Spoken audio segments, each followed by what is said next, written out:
6 June বেনজির আহমেদের দুদকে হাজিরাকে ঘিরে এখন যত আলোচনা, চায়ের স্টল থেকে রাজনীতির মাঠ, সব আলোচনার কেন্দ্রে সাবেক আইজিপি।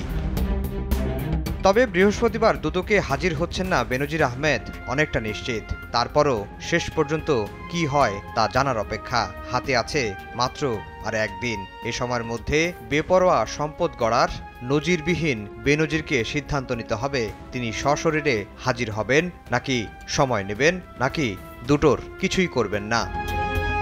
সাবেক পুলিশ মহাপরিদর্শককে দুদকে তলব নিয়ে বিএনপির এক আইনজীবী নেতা তো রীতিমতো বাজি ধরেছেন। তিনি বলেছেন, বৃহস্পতিবার হাজির হচ্ছেন না বেনজির, তা তিনি লিখে দিতে পারেন।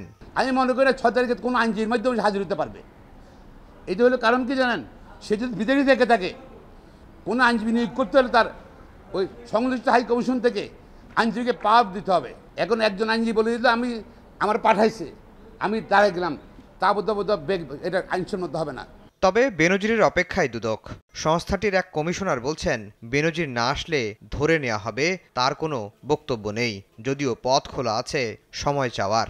দুদক যাকে নোটিশ করবে সে আসতে বাধ্য কি বাধ্য না আইন সুস্পষ্ট বলেনি। তবে সে না আসলে ধরে নিতে হবে তার কোনো বক্তব্য নেই, আর তার সুযোগ আছে সে একবার সময় চেতে পারবে এবং কমিশন তাকে 15 দিন সময় দিতে পারবে। আইন শৃঙ্খলা রক্ষা বাহিনীর সর্বোচ্চ পদে থেকে এর আগে কেউ এতটা বেপরোয়াভাবে সম্পদ অর্জন করেছেন এমন তথ্য নেই কারো কাছে।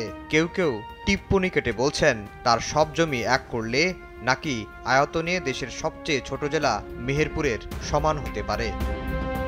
আফজার হোসেন, সময় সংবাদ, ঢাকা।